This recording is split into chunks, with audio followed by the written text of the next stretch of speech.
Hey guys, welcome back to Ask Rachel the PA. I'm Rachel. I'm a PA, physician assistant, and I just started this series to answer some common questions.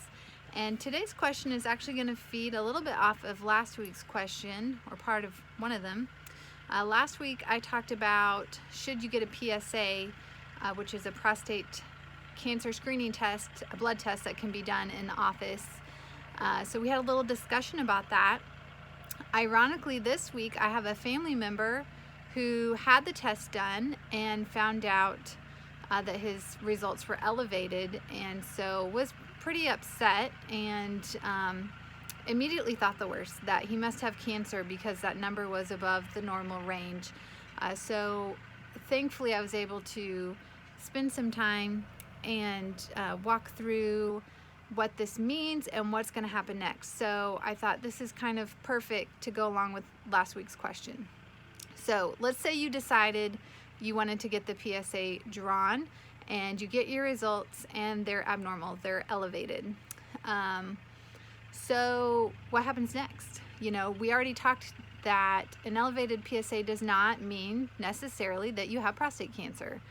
Remember, there are other things that can cause it, such as BPH, which is a benign condition that causes an enlarged prostate. It may make that number go up. Having a urinary tract infection could make it increase also. And honestly, sometimes it just goes up with age. So this particular person, their number had doubled, and so that is concerning that it doubled in 1 year. But it still wasn't super high, so that doesn't necessarily mean a worst case scenario. But what's going to happen next is this person is going to see the urologist and have a prostate exam, see if they feel anything obvious on the exam, and then more than likely they'll have an ultrasound done of the prostate, and then they will likely take some biopsies. They usually take multiple biopsies from different areas of the prostate, and they send those off to the pathologist to see if it shows cancer.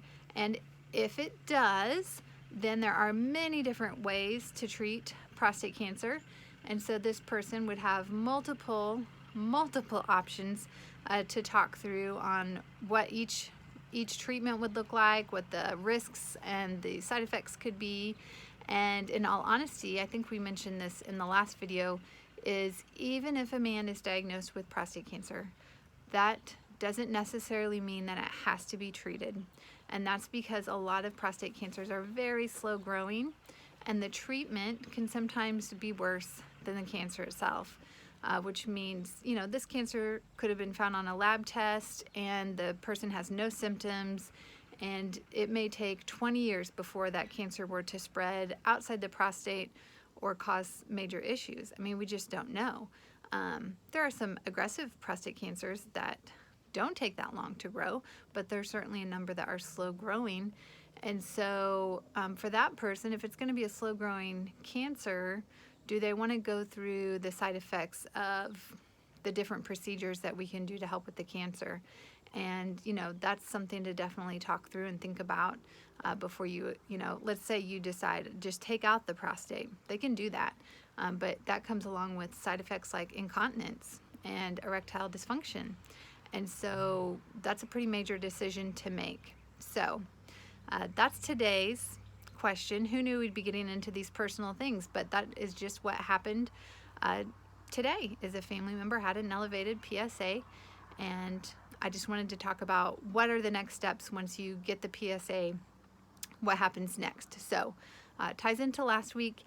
If you have a question, you can comment below, or you can email AskRachelThePA@gmail.com, and I will try to get to your question. Thank you.